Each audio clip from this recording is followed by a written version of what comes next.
Bismillahirrahmanirrahim. Alhamdulillahirabbil alamin wa bihi nasta'in ala umuri dunya waddin. Wa sallallahu wasallam ala sayyidil mursalin sayyidina Muhammadin wa ala alihi washabihi ajmain. Amma ba'du. Qala al-musannif rahimahullah ta'ala wa nafa'ana bihi wa bi'ulumihi wa bi'ulumikum wa bi'ulumihi fid dharain. Amin. Kita membahas yang minggu yang lalu, ada yang bagian mubtilatus shalah, yaitu membatalkan sholat. Apa-apa yang membatalkan sholat, dan diantaranya wayabtu sholah al-kalamu amdan walau biharfain, yaitu berbicara walaupun dua huruf. Nah, seperti yang pembahasan sebelumnya itu ya, yaitu dua huruf seperti apa? Seperti ki, itu dalam bahasa Arab ada artinya lakukanlah sesuatu semama. Fa, fi, itu kan bisa dipahami. Nah, itu kalau bisa dipahami walaupun dua huruf, itu membatalkan sholat. Kalau bahasa Indonesia, oi, hey, nah itu kalaupun bisa dipahami, kalau kita sadar, sholat kita batal, langsung kita batalkan sholat kita. Wanasian in kathura, dan banyak apabila lupa, itu maka akan membatalkan sholat kita juga. Kalau kita berbicara banyak, walaupun kita tanpa sadari, itu akan membatalkan. Wa yabtiluha al-amalu katsira, yaitu bergerak banyak, yaitu pergerakan yang besar. Nah, seperti gerakan tangan, gerakan jari, gerakan telinga atau gerakan mata, itu tidak dihitung sebagai gerakan yang besar. Apa gerakan yang besar? Seperti badan. Nah, kepala, yaitu, nah kalau kepalanya geraknya gini, nyamping, itu termasuk gerakan kecil. Tapi kalau ke sebelah gini, itu besar, itu dihitung besar. Nah, kalau ke samping dihitung kecil. Tapi kalau ke samping, ke kiri dan kanan, itu besar. Kasalawatu khalaqa, dan seperti bergerak 3 kali secara berturut-turut. Kasalasati khotawatin, itu bergerak 3 kali berturut-turut. Wal aklu wasyurbu, dan makan dan minum batal. Wan kisyaful aurati in lam tustar halan, dan terbuka auratnya apabila tidak langsung ditutup. Semama baju kita terbuka atau baju kita sudah pendek, baju kaos, tapi kita sholat pakai itu, tapi kebuka nih sampai ke pusar.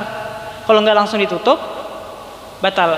Kita sadar, tapi nggak ditutup, batal sholatnya.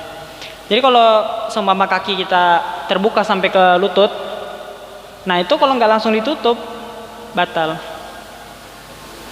Jadi langsung ditutup biar sholatnya sah. Wa wuqu najasati in lam tulqa halan min ghairi hamlin, yaitu jatuh seumpama ada kotoran burung, najis, sesuatu yang najis jatuh ke salah satu anggota badan, anggota baju, seperti kopiah, seperti hal-hal yang kecil gitu. Kalau seumpama burung buang hajat terus kena kopiah, in lam tulqa halan, jikalau tidak dibuang segera, maka salat kita tidak sah. Semua seperti kopiah kejatuhan oleh burung, kotoran burung, kalau nggak langsung dibuang atau dilepaskan, salat kita dalam keadaan ada najis, maka tidak sah. Kalau seumpama ada di kaos, kita sedang menggunakan kaos kaki, terus ada kotoran yang kena kaos kaki, langsung dilepas biar salat kita sah. Sekiranya itu bisa dilepas, semua kita pakai kopiah kita kena najis ketika kita sholat, langsung dilepas, kita masih bisa menyambungi sholat kita. Akan tetapi kalau kena baju, semua kalau pakai baju 2, itu lepas aja satu bajunya untuk bisa menyambungkan sholat, nggak apa-apa. Tapi kalau mau seandainya dibatalkan, ya nggak apa-apa gitu, yang oleh karena kena najis, ada uzur. Jadi sekiranya ilmunya begitu. Kalau seandainya kena kopiah, lepas kopiahnya. Kena kaos kaki, lepas kaos kakinya. Kena sarung tangan, lepas sarung tangannya. Wa yubtilu hasabul imami biruknaini fi'liyaini, mendahului imam. Kalau kita sholat sebagai makmum, terus kita mendahului imam 2 rukun. Nah, itu batal. Seperti imam udah sujud, kita masih berdiri, belum ruku, belum i'tidal. Imam udah sujud, kita malah meninggalkan. nah itu batal. Atau kita mendahului, atau kita yang mendahului, imam masih berdiri, kita udah sujud, nah itu batal. Wala tasihhu sholatu khalfa kafirin, dan kita tidak sah sebagai umat muslim sholat di depan orang yang kafir. Apa itu kafir? Kafir artinya orang yang mengingkari dari agama Islam, mau Nasrani ataupun Yahudi dan lain sebagainya. Kalau kita sholat sebagai makmum di depan orang yang kafir, maka sholatnya tidak sah.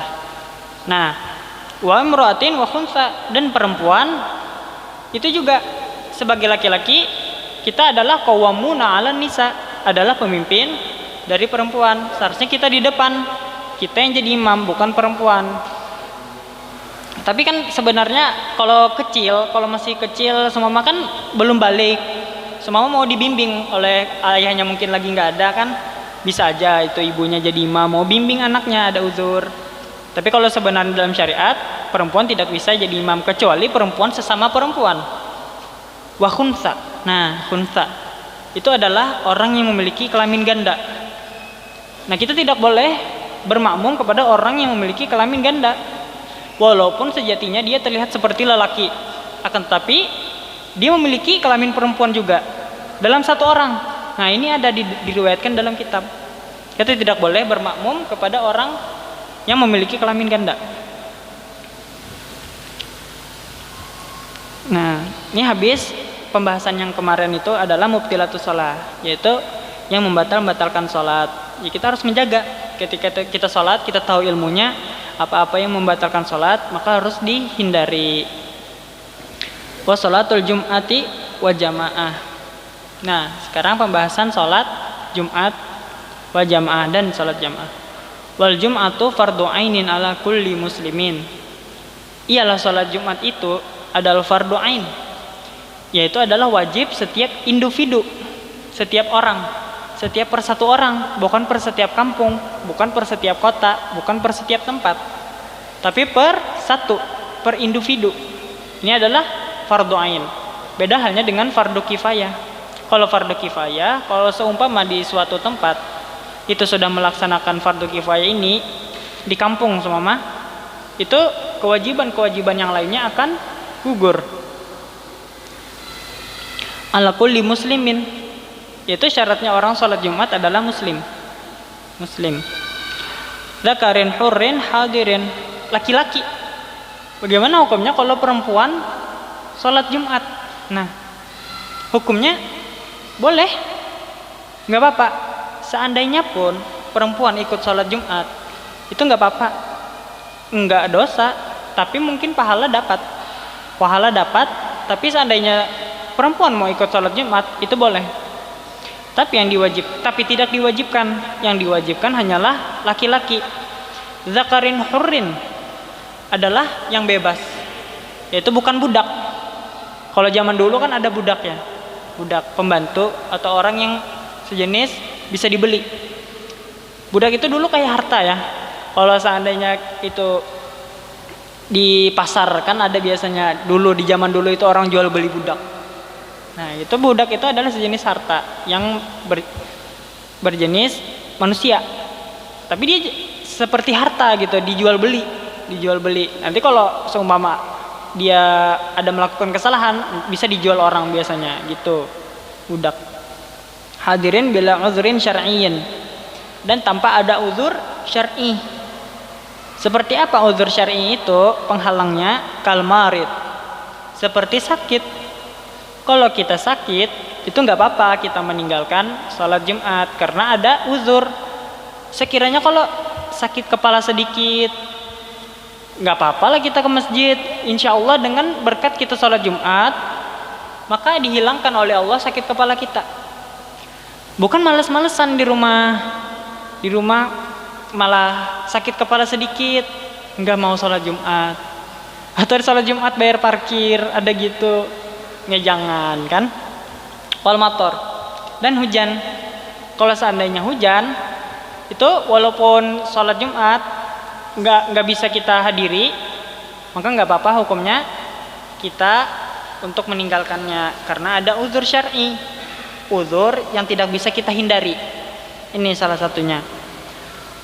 Wa min syurutil jum'ati khutbatani. Dan daripada syarat-syaratnya salat Jumat adalah khutbatani, 2 khutbah. Biasanya gitu ya kalau kita yang khutbah pertama bahasa Indonesia, yang kedua bahasa Arab. Wa arkanuha, dan rukun-rukunnya hamdulillahi ta'ala, mengucapkan alhamdulillah. Ini untuk khotib. Sang khotibnya ketika berkhutbah itu mengucapkan alhamdulillah. Nah, dan yang kedua wassalatu ala nabi sallallahu alaihi wa alihi wasallam. Yang kedua adalah bersalawat. Ini daripada rukun-rukunnya. Bersalawat kepada baginda Nabi sallallahu alaihi wasallam. Wal wasiyatu bittaqwa, dan berwasiat dengan ketakwaan. Apa itu takwa? Takwa adalah mengerjakan apa yang diperintahkan dan meninggalkan apa yang dilarang. Sejenisnya, seandainya kita membicarakan tentang ilmu, tentang ibadah, itu termasuk daripada wasiatu bittaqwa.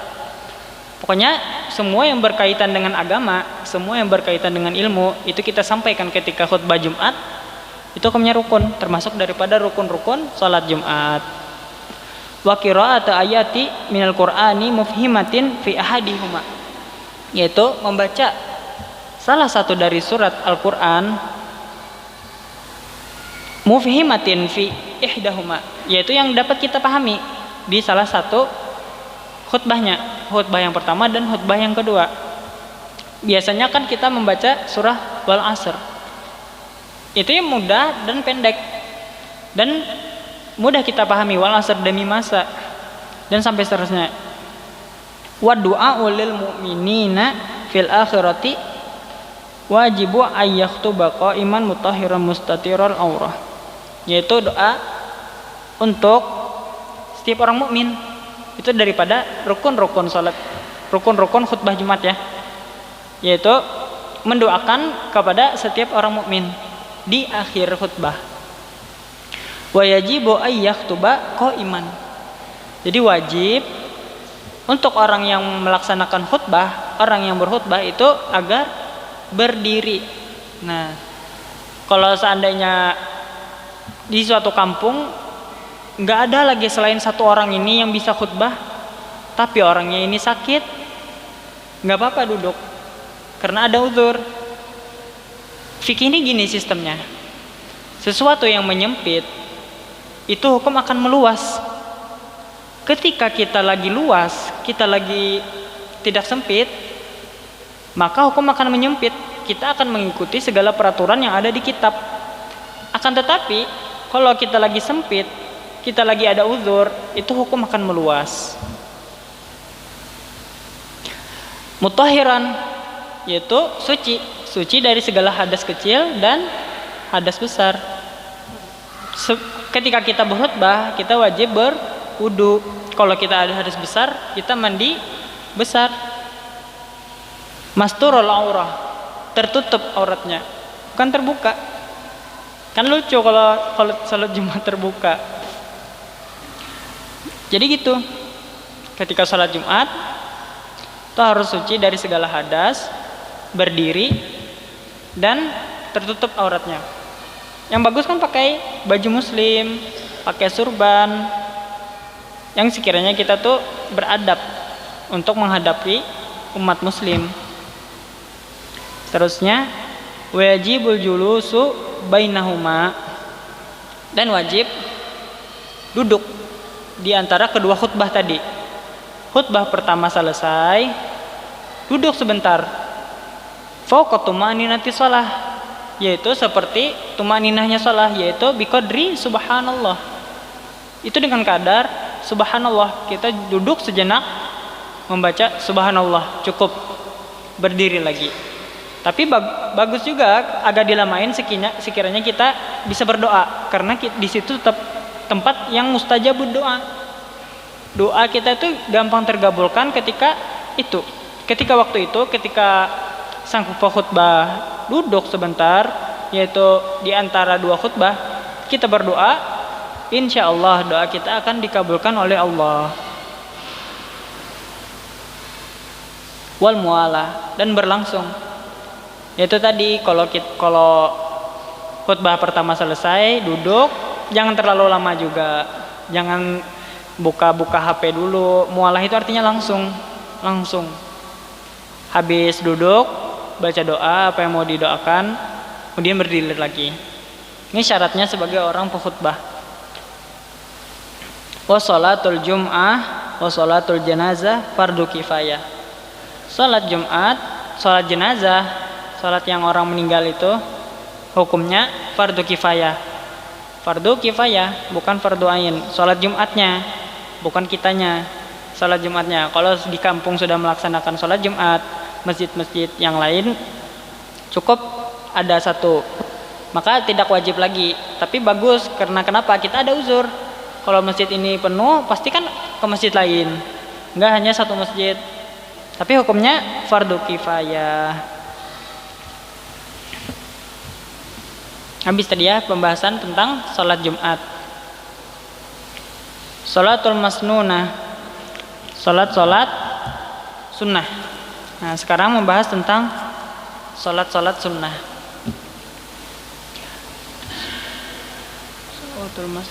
Wal idani wa kusufani wal witr. Apa itu salat sunnah dan apa-apa aja itu?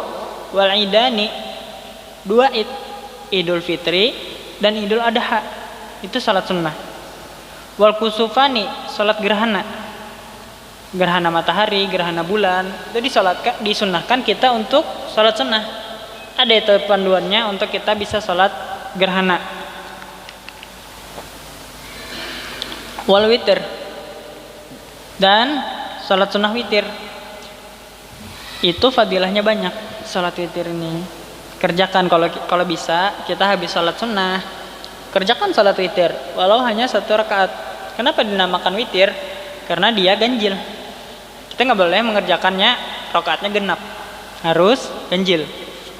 1, 3, 7, 9, 11 dan seterusnya. Pokoknya nggak berbatas, yang penting ganjil. Sunanun muakkadun. Nah, dari yang kita sebutkan tadi, idani, yaitu salat Idul Fitri dan salat Idul Adha, wa kusufani dan salat gerhana, wal witr dan salat witir, itu hukumnya sunnah muakkad, sunnah yang sangat ditekankan, hampir mendekati wajib. Akan tetapi yang namanya sunnah tidak berdosa orang yang meninggalkannya dan diberikan pahala orang yang melakukannya. Nah, itu adalah sunnah muakkad. Walaupun sunnah biasa, memang begitu sistemnya. Tidak diberi dosa orang yang meninggalkannya dan akan diberikan pahala bagi orang yang mengerjakannya. Wa kadza rawatibus shalah. Dan begitu juga ketika kita habis salat subuh, habis salat zuhur, sebelum salat subuh, sebelum salat zuhur, itu hukumnya sunnah muakkad. Wa duha wa tarawih, dan salat duha dan salat tarawih. Banyak fadilah-fadilahnya ketika kita melaksanakan salat sunnah. Kalau duha, untuk kita bisa diberikan rezeki yang banyak, dilancarkan rezeki kita, yaitu kita salat duha. Sebelum kita pergi kerja, sebelum ke kantor, sempat-sempatlah untuk salat duha. Karena insya Allah itu akan memperlancarkan rezeki kita. Dan untuk apa juga? Dan untuk bersyukur kepada Allah. Karena apa? Karena kita sudah diberikan nikmat seperti sedia kala. Kita bangun tidur masih bisa melihat, masih bisa berjalan, masih bisa mendengar. Bagaimana kalau nikmatnya dicabut Allah? Nah, kan gelabakan, takut. Wa tarawih dan salat tarawih. Nah, kita kan mau mendekati bulan puasa ya. Salat tarawih. Sunanul laha fadlun wa thawabun azimun. Dikatakan dalam kitab sini sunanun, yaitu salat duha dan salat tarawih adalah sunnah yang baginya itu fadilah yang sangat banyak, pahala yang sangat azim, yaitu pahala yang sangat banyak dan mulia, lagi mulia. Jadi jangan mau ditinggalkan. Kalau bisa salat, kita kan mau bulan Ramadan ini ya, tarawih jangan sampai ditinggalkan karena pahalanya banyak, sunanun azimun wa thawabun azimun, pahala yang banyak lagi mulia. Insyaallah derajat kita akan diangkat oleh Allah. Wa masaum. Ini sekarang pembahasan tentang puasa. Kita kan mendekati bulan puasa, yaitu bulan Ramadan. Wa masaum wa huwa tsalitsun min arkanil Islam. Ialah puasa adalah yang ketiga dari rukun-rukun Islam. Wa huwa imsakun ma'rufun ala wajhin makhsusin, yaitu menahan dari segala sesuatu yang telah ditentukan. Seperti apa yang telah ditentukan itu akan kita bahas setelah ini. Wa minhu. Nah, ini daripada syarat-syaratnya niat puasa ya. Wa minhu an-niyatu likulli yaumin. Kalau kita bermadzhab Imam Syafi'i, itu diwajibkan niat di setiap hari. Nah, tapi dianjurkan juga ketika kita mau menjalankan ibadah puasa, itu ketika malam pertama kita harus membaca ketika niat kulliha, seperti nawaitu shauma ghadin an ada ifardhi syahri ramadhana hadhihi sanati kulliha. Sekiranya ketika kita lupa membaca niat ketika malam sesudahnya, itu akan tertambal dengan niat yang pertama. Nah, ini harus diingat.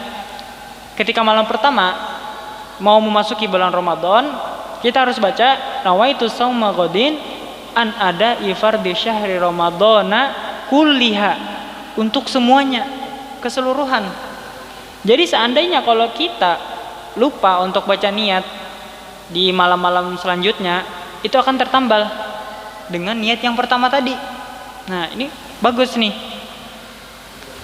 Kalau seandainya kita lupa niat pada malam hari, nah, maka puasa kita harus diqadha nanti ketika setelah bulan Ramadan. Karena kenapa? Karena hukumnya tidak sah indal mazhab Syafi'i, pada Imam Syafi'i.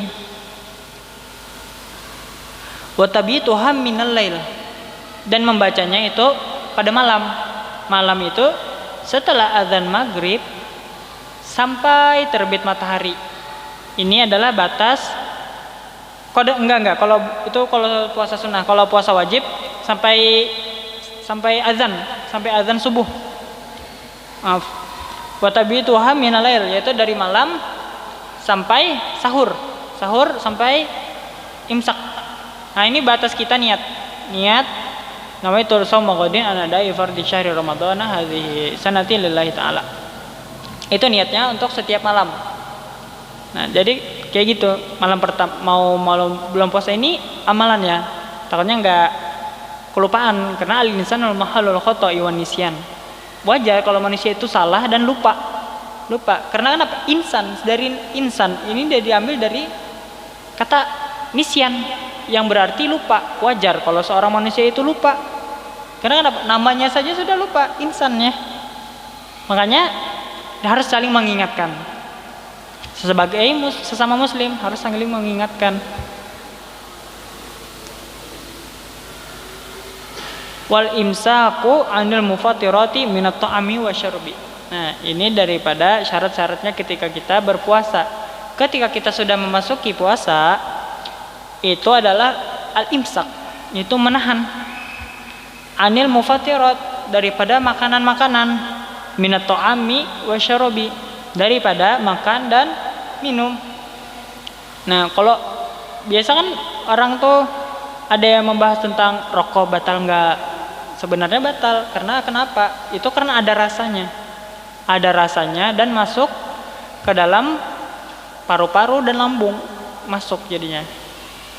Kalau Imam mazhab Syafi'i itu batal. Kalau nggak tahu kalau yang lain. Wal jima'u, dan berhubungan intim. Itu kalau kita belum puasa, ketika puasanya itu melakukan hubungan intim, maka akan batal. Wal istimna'i bil basyarati, yaitu sama seperti yang sebelumnya tadi. Pokoknya semua yang berbau dengan seks itu batal ketika berpuasa. Jadi jangan sampai terlakukan. Makanya kita sebaiknya menghindari. Ketika kita bulan puasa, HP kalau bisa jangan dipegang terus. TV jangan dibuka terus. Karena kalau zaman sekarang ini sudah banyak maksiatnya. Apalagi terutama di HP, di TV, ada yang celana pendek, tangannya pendek, bajunya bukan tangannya. Jadi itu pasti akan menimbulkan syahwat. Wajar kan manusia. Maka dari itu kita harus menghindarkan diri daripada semua yang berbau syahwat. Gitu. Karena kenapa? Itu akan bisa membatalkan pahala puasa kita. Sayang kan, capek-capek puasa dari pagi sampai sore, di tengah hari kita malah melakukan suatu kesalahan yang mengakibatkan pahala kita menjadi hilang. Sayang gitu. Namanya aja puasa. Puasa itu menahan dari segala sesuatu yang berhubungan dengan hawa nafsu. Nah, dan selanjutnya wa min tamamis shaum, dan daripada kesempurnaannya puasa, kafu jawarihi amma yakrahullahu ta'ala min a'dha'is sab'ah, yaitu agar tidak memasukkan sesuatu dengan apa yang Allah makruhkan, Allah yang tidak suka, seperti rongga-rongga, yaitu jawarih itu adalah rongga, lubang dalam tubuh kita, lubang telinga, lubang mata, lubang hidung, dan lain sebagainya. Alati dzikruha, yaitu apa? Lubang-lubang itu adalah hidung, telinga, mulut, mata,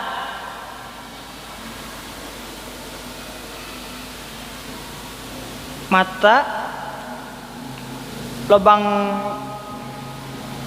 dalam celana juga ya. Jangan kemasukan itu. Kalau kita mandi gitu, mandi kan takutnya mandi yang dalam air gitu, yang kitanya cebur. Takutnya gitu masuk gitu, jangan. Wa fil hadithi khamsun yufattirna shaim. Dan di dalam hadis 5 yang membatalkan pahala puasa, yaitu apa? Al-kadzib, berdusta. Kita lagi ngobrol-ngobrol sama teman, kamu tahu lah Ajar, tadi aku melihat singa Ajar, kan bohong. Itu membatalkan daripada pahala pahala puasa kita. Jadi ketika puasa itu kita harus menjaga mulut, benar-benar menjaga mulut dari perkataan yang fadhi, perkataan yang kosong, tidak ada faedahnya. Lebih baik diam daripada mengatakan sesuatu yang kosong, tidak ada gunanya. Nah, wal ghibah, ini sering terjadi sama kita, ghibah. Kita membicarakan orang gitu, membicarakan seseorang. Apa itu ghibah? Al ghibatu dzikru akhuka bima yakrahu, yaitu menyebut saudaramu, yaitu saudara muslim ya, orang muslim, pokoknya orang, bima yakrahu, dengan apa yang ia benci. Sekiranya seumpama kalau ada si A terus sama si B sama si C, ketika A berbicara dengan B, si A menyebut sesuatu yang tidak disukai oleh C. C ini tidak suka kalau seandainya A ini menyebut itu dan ini tentang keburukan dia. Seandainya gini, kalau si A berbicara dan sedangkan yang dibicarakan itu adalah C dan dia ada di situ, sekiranya dia marah, itu adalah ghibah. Contohnya, seumpama ada aqua, ada prof, sama ada mineral. Nah, si mineral membicarakan si aqua. Si aqua mendengarkan dan mengiyakan. Sekiranya si prof tadi mendengar pembicaraan si aqua marah, itu adalah ghibah. Itu yang disebut dengan ghibah. Sekiranya orang tersebut marah ketika kita bicarakan, itu adalah ghibah. Itu adalah kesalahan kita. Biasanya kita itu kalau seandainya kita mau memberikan pelajaran, kita hanya bisa kasih inisial atau nggak usah dikasih tahu namanya. Bilang aja ada seseorang yang tadi melakukan suatu keburukan. Nah, kalau semama kita untuk menegur anak-anak kita, untuk keluarga kita, jangan disebut namanya, tapi sebut seseorang gitu. Seseorang tadi melakukan sesuatu yang tidak baik, maka jangan diambil contoh, jangan diambil pelajaran, itu jangan diambil yang bisa dilakukan, jangan dilakukan hal seperti itu. Mungkin kita ingin menceritakan sesuatu yang buruk tentang seseorang dan dia mendapatkan akibatnya, itu kita menceritakan kepada anak kita atau keluarga kita sebagai contoh, maka ceritakan dengan tidak menyebut namanya, dengan tidak menyebut orangnya. Nah, itu sebagai contoh saja. Wan namimah, adu domba. Nah, ini membatalkan pahala puasa juga. Namimah membatalkan pahala puasa. Tidak membatalkan puasanya ya. Puasa tetap lanjut, memang itu sudah kewajiban kita, akan tetapi pahalanya yang terbatalkan, pahalanya yang terputus. Sayang puasa kita kalau seandainya kita melakukan sesuatu yang hal sepele ini. Sudah capek-capek kita menahan hawa nafsu, tidak makan, tidak minum, tapi pahala kita terbatalkan oleh sesuatu yang hal sepele ini.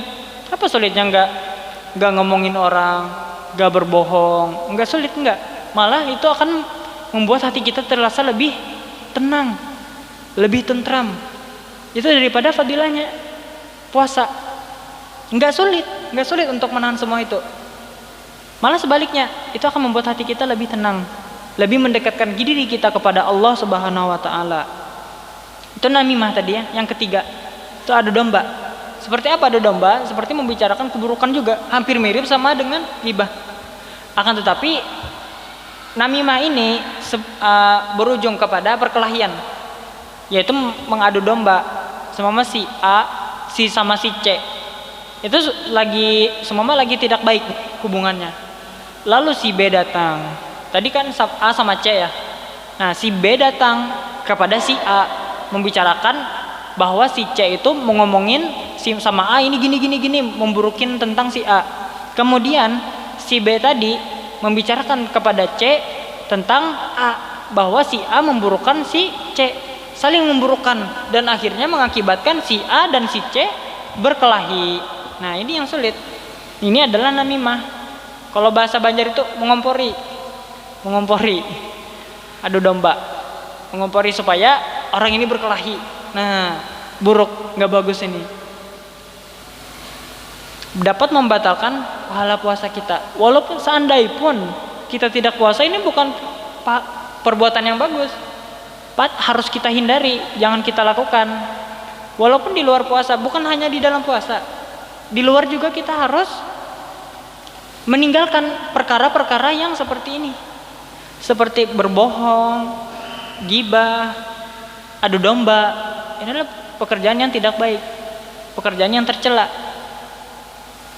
Wal yaminul kadzib, bersumpah palsu.